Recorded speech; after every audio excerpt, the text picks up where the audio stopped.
New research out of Australia may help identify an indicator for sudden infant death syndrome, commonly known as SIDS. The recent study from the Children's Hospital at Westmead in Australia has discovered a potential biomarker for SIDS. While it has been touted as a medical breakthrough since its publication, this study only represents an incremental advance towards finding a possible cause for this condition. Baby's Breath Canada, a national organization focused on SIDS, estimates that 3 infants die of SIDS every single week in Canada. In addition, infants of an Indigenous background are at even greater risk of SIDS. Well, joining us today to discuss this condition is Dr. Wendy Potter, chair of the board at Baby's Breath Canada. Doctor, welcome to Forum Daily. My pleasure. It's awesome to be able to talk about this with you and to get some of the messaging out. We appreciate you joining us, ma'am. Now, can you explain to our viewers about this potential biomarker for SIDS that was discovered in this study? Yes. So first, I guess a little background. Biomarkers are naturally occurring genes or characters or substances that are associated with certain functions or conditions, and they're measurable. And butyrylcholinesterase is a protein or an enzyme that works and is involved in the autonomic nervous system. This is a system that helps regulate different things in your body, like your heart rate and your breathing, when you are completely unaware that it's working sort of in the background, I guess.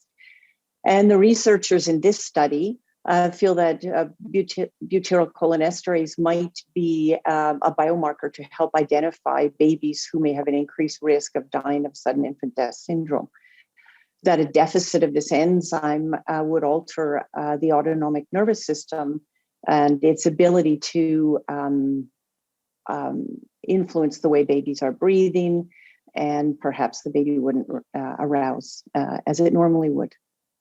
Now, this is being touted as a huge development in this research, but what does this mean for potential treatments or screenings for the future of SIDS? This study is a very interesting and solid contribution to SIDS research. It's, however, small, very preliminary, and definitely further research needs to be encouraged so that we can understand the significance.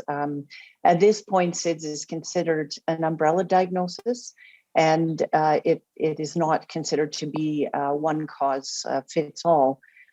However, importantly, this study brings again up important questions of arousal issues, and also the work other researchers are doing on biomarkers, different biomarkers. Serotonin is one of those, and people have been working on these things for decades, actually. Progress seems to be slow, but still some work has to be done before we can understand how specifically it can identify risk. We use screening tests to identify issues or abnormalities, but they're only good if we are able then to intervene and change and make improvements such that the life of a baby would be improved. We're far from this with the new and exciting research. And the other issue is you don't want to alarm parents. There are errors that can occur, inaccuracies. And so, although I wouldn't call it a breakthrough, it's definitely a very welcome contribution, and enormous interest has been generated, which is just fantastic. Just about a minute left here, Dr. Potter, but what information should every parent know when it comes to SIDS? Probably the most important thing, SIDS is probably multifactorial. You cannot predict it, you can't prevent it, and it is not the same as suffocation or accidental asphyxia. You can reduce the risk by following safe sleep guidelines, and that you can find those on the Joint Statement of Public Health of Canada, PHAC, and you can find that in multiple videos on our website, Baby's Breath.